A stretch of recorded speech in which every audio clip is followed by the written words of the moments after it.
I paid YouTube to watch, not own, Call Me By Your Name. I paid Apple to watch, not own, the entire Friends collection. I paid Barnes & Noble to read, not to own, the Court of Thorns and Roses series. Granted, I own physical One Direction CDs and paperback copies of my academic and contemporary romance books. Most of my media is across many digital platforms. And it is often cheaper to buy the digital version, but at what cost? At the cost of aura and at the cost of privacy. So back in the mid-2010s, we had a big minimalist movement, and that came with the rise of tech, and we took minimalism too far. I am all about buying things that you don't need or that don't bring you joy, as we talk about Marie Kondo and her method of minimalism.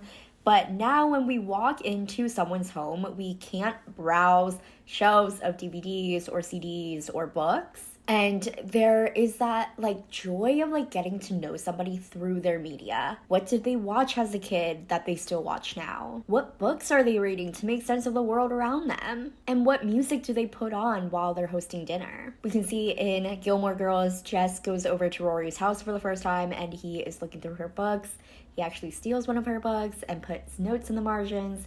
And in Twilight, Bella, when she goes over to Edward's house, she looks at the CDs on his shelves and they end up dancing to Claire de Lune. So let's talk about aura for a second. And in the way that I'm talking about aura, I'm talking about Walter Benjamin's concept of aura and how he talks about the production and reproduction and copying of art and media and how aura is lost in that. So aura is that impersonness, it's that authenticness, it's confirming humanity, and there's that sense of the social and the community. Reproduction destroys that authentic experience, but he also said how film can provide new forms of that collective experience, which I do kind of agree with, because there is that joy of watching something together or watching it separately in our own rooms but together. We're talking about society with spectacle here, but then being able to talk about it and connect with people in that way. And then I think back to middle school when I would go to Blockbuster to pick out a movie with my friends, and we would all just be huddled around these stands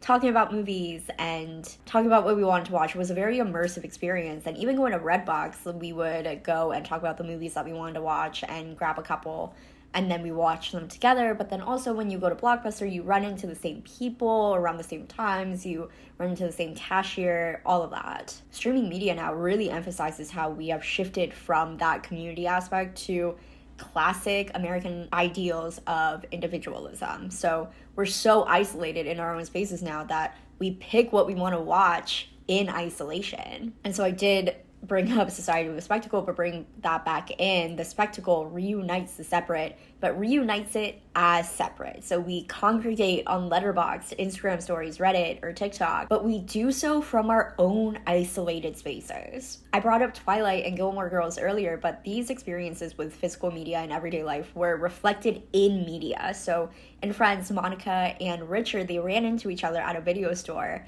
and they kind of reignited their interest in each other, and then they continued on that relationship for a little bit. Also in Friends, Rachel met a guy at a newsstand when they reached for the same magazine. But this media life centered on and perpetuated by digital media is auraless. Many others have written about what we're left with if media platforms go down, but it is worth echoing. So Spotify holds 10 years of my playlist.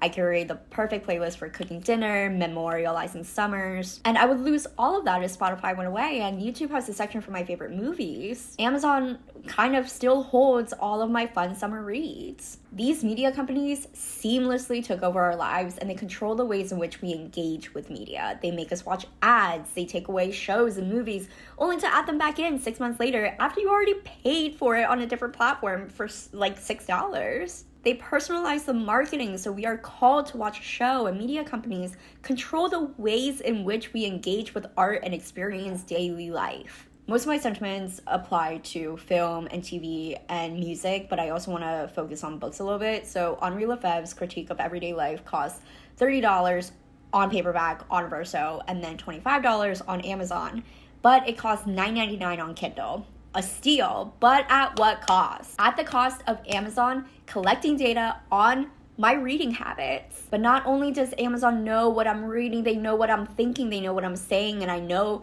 that people are going to respond. Like, Amazon doesn't actually read your annotations, but yeah, they don't. But those highlights and annotations serve as data. Data was dubbed as the new oil. In The Cost of Connection, the authors defined data colonialism as the extension of a global process of extraction that started under capitalism and continued through industrial capitalism, culminating in today's new form. Instead of natural resources and labor, what is now being appropriated is human life through its conversion into data. Data colonialism is, in other words, an emerging order for appropriating and extracting social resources for profit through data practiced via data relations. Netflix collects data on your viewing habits, which influences what shows get produced and how the platform personalizes your algorithm. I'm really talking with my hands today. I talk a lot about cost and ownership, but I also want to briefly talk about libraries. Like, while we don't pay for the media that we get through libraries are a common good, whereas Netflix, for example, does not operate for the common good. Their collection of media is for profit. So what do we do now? Not to buy into the system of streaming is to miss out on media and remove yourself from an aspect of society. Topic is one that I can't really reconcile with. Like, I still use Spotify. There are still shows that I watch on media, but I often say on my podcast, it often seems like we got thrown into this way of living and now we're wondering how we got to this point. And as we live in this time of modernity where we move from the human towards the inhuman, recognizing our ways of daily life is a good start. I just really want to highlight and get us to reflect on how we experience digital media at the cost of aura and privacy.